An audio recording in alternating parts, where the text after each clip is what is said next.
Cabinet के मेरे सहयोगी गजेंद्र सिंह शेखावत, दिल्ली के उपराज्यपाल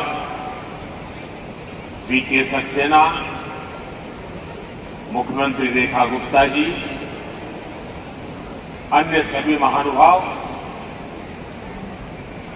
भाई और बहनों, आज हमारे साथ देश के सभी कोने से लाखों लोग जुड़े हुए हैं।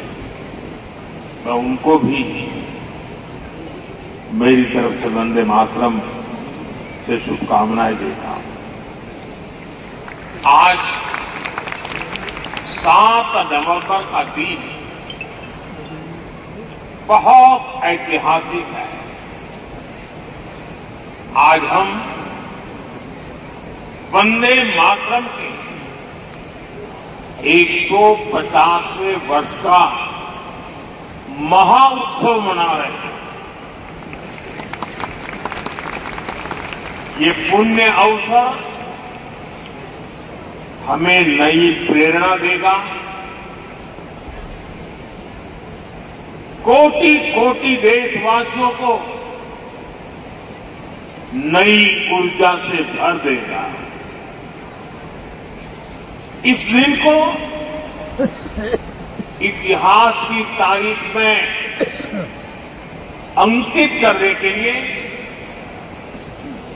आज वंदे मातरम पर एक विशेष कॉइन और डाक टिकट भी जारी किए गए। मैं देश के लक्षावधि महापुरुषों को, मां भारती के संतानों को वंदे मातरम इस मंत्र के लिए जीवन खपाने के लिए आज श्रद्धापूर्वक नमन करता हूं और देशवासियों को इस अवसर पर बहुत बहुत बधाई देता हूं। वंदे मातरम। मैं सभी देशवासियों को माननीय प्रधानमंत्री जी वंदे इंदिरा गांधी स्टेडियम में दिल्ली में वंदे मातरम गीत के 150 वर्ष पूर्ण होने पर बधाई देते हुए बहुत बहुत शुभकामनाएं भी देता हूं। साथियों, हर गीत, हर काव्य का अपना एक मूल भाव होता है, उसका अपना एक मूल संदेश होता है। वंदे मातरम मुख्यमंत्री रेखा गुप्ता जी, केंद्रीय मंत्री गजेंद्र शेखावत जी, वंदे मातरम का मूल भाव उपराज्यपाल श्री सक्सेना जी, मां भारती, भारत की शाश्वत संकल्पना, वो संकल्पना जिसने मानवता के प्रथम प्रहर से खुद को गढ़ना शुरू कर दिया, जिसने युगों युगों को एक एक अध्याय के रूप में पढ़ा, अलग अलग दौर में अलग अलग राष्ट्रों का निर्माण, अलग अलग ताकतों का उदय, नई नई सभ्यताओं का विकास, शून्य से शिखर तक उनकी यात्रा और शिखर से पुनः शून्य में उनका विलय, बनता बिगड़ता इतिहास,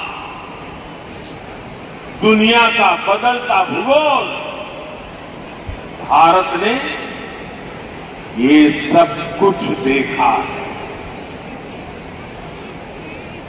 इंसान की इस अनंत यात्रा से हमने सीखा और समय समय पर नए निष्कर्ष निकाले।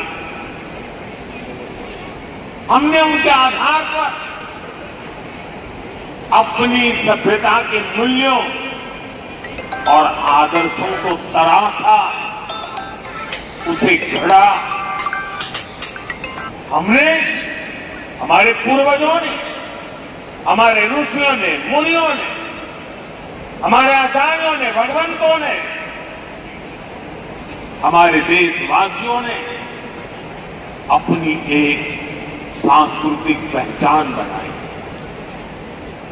हमें ताकत और नैतिकता के संतुलन को बराबर समझा और तब जाकर भारत एक राष्ट्र के रूप में वो कुंदन बनकर उभरा जो अतीत की हर चोट सहता भी रहा और सहकर भी अमरत्व को प्राप्त कर गया। भाइयों बहनों, भारत की संकल्पना जय हो, जय हो, उसके पीछे की वैचारिक शक्ति जी, उठती गिरती दुनिया से अलग अपना स्वतंत्र अस्तित्व बोध, ये उपलब्धि और लयबद्ध लिपिबद्ध होना, लयबद्ध होना और तब जाकर के हृदय की गहराई से, अनुभवों के निचोड़ से संवेदनाओं की असीमता को प्राप्त कर करके वंदे मातरम जैसी रचना मिलती। और इसलिए गुलामी के उस कालखंड में वंदे मातरम इस संकल्प का उद्घोष बन गया था और वो उद्घोष था भारत की आजादी का। मां भारती के हाथों से गुलामी की बेड़ियां टूटे और उसकी संतानें स्वयं अपने भाग्य विधाता बने। साथियों, गुरुदेव रविंद्रनाथ ठाकुर ने एक बार कहा था, बंकिम चंद्र की आनंद मठ केवल उपन्यास नहीं है, ये स्वाधीन भारत का एक स्वप्न है। आप देखिए, आनंद मठ में वंदे मातरम का प्रसंग, वंदे मातरम की एक एक पंक्ति के, बंकिम बाबू के एक एक शब्द की, उसके हर भाव के अपने गहरे निहितार्थ थे, निहितार्थ है। ये गीत गुलामी के कालखंड में रचना तो जरूर हो गई उस समय, लेकिन उसके शब्द कुछ वर्षों की गुलामी के साए में कभी भी कैद नहीं रहे। वो गुलामी की स्मृतियों से आजाद रहे। इसलिए वंदे मातरम हर दौर में, हर कालखंड में प्रासंगिक है। इसने अमरता को प्राप्त किया। वंदे मातरम की पहली पंक्ति है, सुजलाम सुफलाम मलयज शीतलाम सत्य श्यामलाम मातरम। अर्थात प्रकृति के दिव्य वरदान से सुशोभित हमारी सुजलाम सुफलाम मातृभूमि को नमन। साथियों, यही तो भारत की हजारों साल पुरानी पहचान रही। यहाँ की नदियां, यहाँ के पहाड़, यहाँ के वन, वृक्ष और यहाँ की उपजाऊ मिट्टी, ये धरती हमेशा सोना उगलने की ताकत रखती है। सदियों तक दुनिया भारत की समृद्धि की कहानियां सुनती रही। कुछ ही शताब्दी पहले तक ग्लोबल जीडीपी का करीब 1/4 हिस्सा भारत के पास था। लेकिन भाइयों बहनों, जब बंकिम बाबू ने वंदे मातरम की रचना की थी, तब भारत अपने उस स्वर्णिम दौर से बहुत दूर जा चुका। विदेशी आक्रमणकारियों ने उनके हमले, लूटपाट, अंग्रेजों की शोषणकारी नीतियां, उस समय हमारा देश गरीबी और भूखमरी के चंगुल में करार रहा। तब भी बंकिम बाबू ने उस बुरे हालात के स्थितियों में भी चारों तरफ दर्द था, विनाश था, शोक था, सब कुछ डूबता हुआ नजर आ रहा था। ऐसे समय बंकिम बाबू ने समृद्ध भारत का आह्वान किया, क्योंकि उन्हें विश्वास था कि मुश्किलें कितनी भी क्यों न हो, भारत अपने स्वर्णिम दौर को पुनर्जीवित कर सकता है। और इसलिए उन्होंने आह्वान किया, वंदे मातरम। साथियों, गुलामी के उस कालखंड में भारत को नीचा और पिछड़ा बताकर जिस तरह अंग्रेज अपनी हुकूमत को जस्टिफाई करते थे,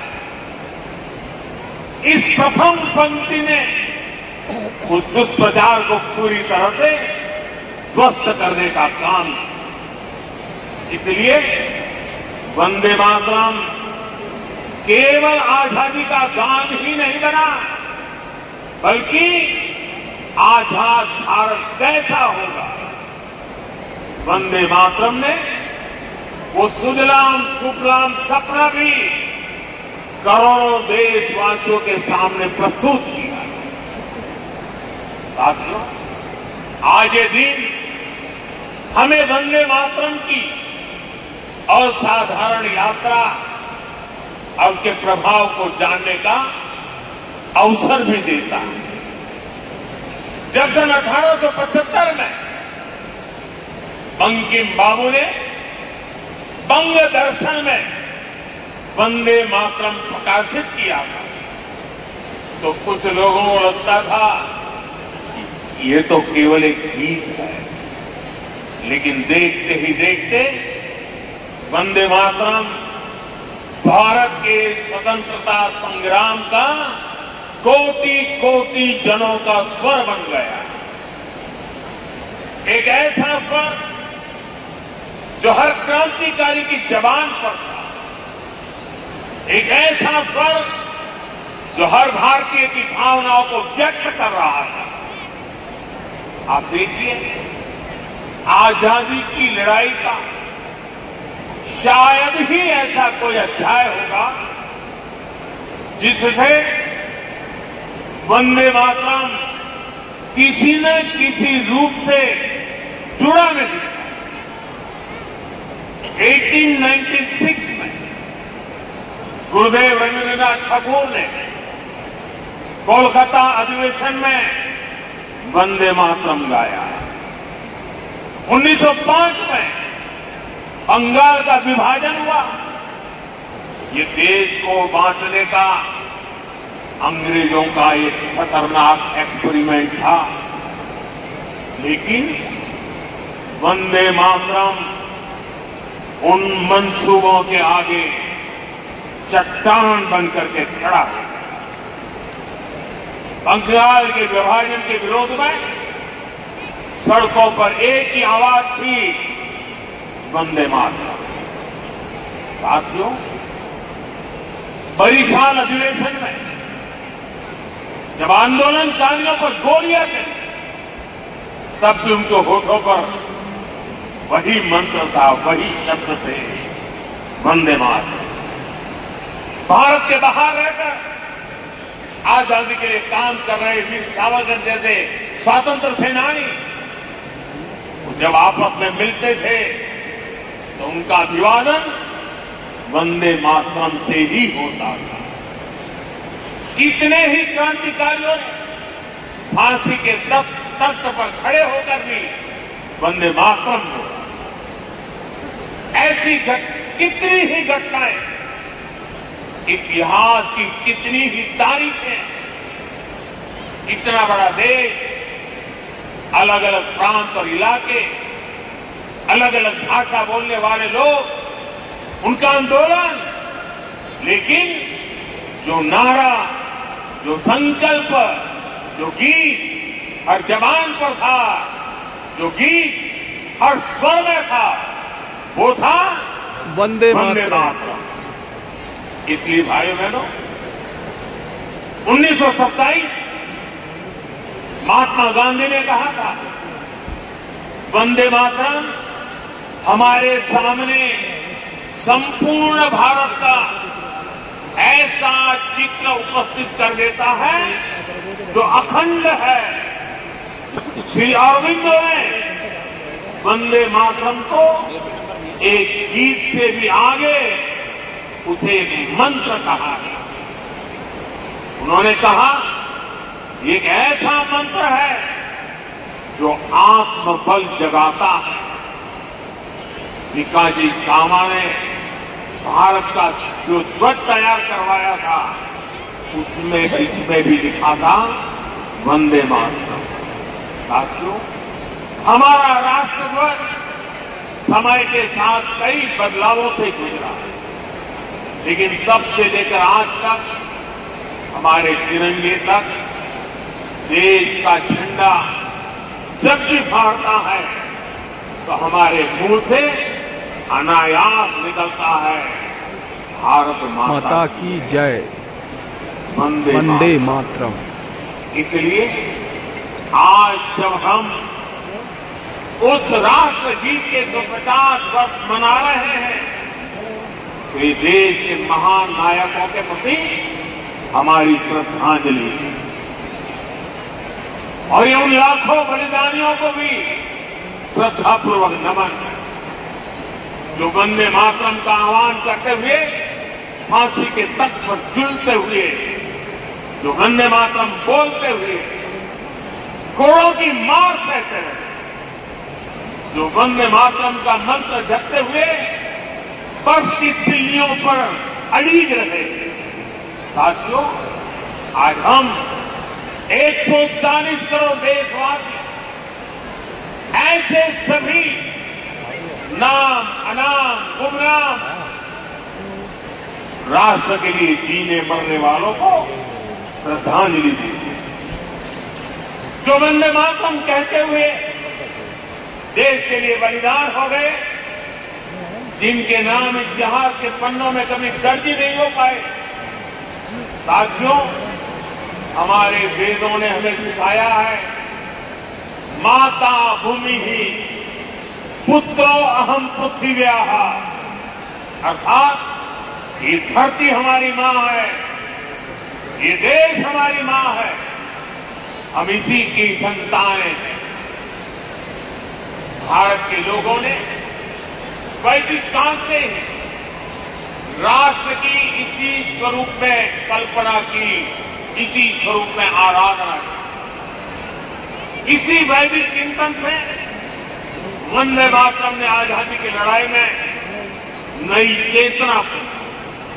साथियों, राष्ट्र को एक जियो पॉलिटिकल एंटिटी मानने वालों के लिए राष्ट्र को मां मानने का विचार हैरानी भरा हो सकता है, लेकिन भारत अलग है। भारत में मां जननी भी है और मां पालनहारिणी भी है। अगर संतान पर संकट आ जाए तो मां संहारकारिणी भी है। इसलिए वंदे मातरम कहता है, अबला के नमाए तबले बहुबल धारिणी नमामि ताले रिपुदल वारिणी वंदे मातरम वंदे मातरम। अर्थात अपार शक्ति धारण करने वाली भारत मां संकटों से पार भी कराने वाली और शत्रुओं का विनाश भी कराने वाली है। राष्ट्र को मां और मां को शक्ति स्वरूपा नारी मानने का ये विचार, इसका एक प्रभाव ये भी हुआ कि हमारे स्वतंत्रता संग्राम स्त्री पुरुष सबकी भागीदारी का संकल्प बन गया। हम फिर ऐसे भारत का सपना देख पाए जिसमें महिला शक्ति राष्ट्र निर्माण में सबसे आगे खड़ी दिखाई दी। साथियों, वंदे मातरम आजादी के परवानों का तराना होने के साथ ही इस बात की भी प्रेरणा देता है कि हमें इसे आजादी की रक्षा कैसे करनी है। बंकिम बाबू के पूरे मूल गीत की पंक्तियां हैं, तुम ही दुर्गा 10 प्रहरा धारिणी कमला कमल दल विहारिणी वाणी विद्यादायिनी नमामि त्वं नमामि कमलाम अमलाम अतुलाम सुजलाम शुभलाम मातरम वंदे मातरम। वाह वाह वाह, प्रधानमंत्री जी को पूरा गीत याद है, आप देखिए। भारत माता विद्यादायिनी सरस्वती भी है, समृद्धि दायिनी लक्ष्मी भी है और अस्त्र शस्त्र को धारण करने वाली दुर्गा भी है। हमें ऐसे ही राष्ट्र का निर्माण करना है जो ज्ञान विज्ञान और टेक्नोलॉजी में शीर्ष पर हो, जो विद्या और विज्ञान की ताकत से समृद्धि के पर शीर्ष पर हो और जो राष्ट्रीय सुरक्षा के लिए आत्मनिर्भर भी हो। साथियों, बीते वर्षों में दुनिया भारत के इसी स्वरूप का उदय देख रही है। हमने विज्ञान और टेक्नोलॉजी की फील्ड में अभूतपूर्व प्रगति की। हम दुनिया की 5वीं बड़ी अर्थव्यवस्था बनकर उभरे और जब दुश्मन ने आतंकवाद के जरिए भारत की सुरक्षा और सम्मान पर हमला करने का दुस्साहस किया तो पूरी दुनिया ने देखा नया भारत मानवता की सेवा के लिए अगर कमला और विमला का स्वरूप है तो आतंक के विनाश के लिए 10 प्रहरण धारिणी दुर्गा भी बनना जानता है। साथियों, वंदे मातरम से जुड़ा एक और विषय है जिसकी चर्चा करना उतना ही आवश्यक है। आजादी की लड़ाई में वंदे मातरम की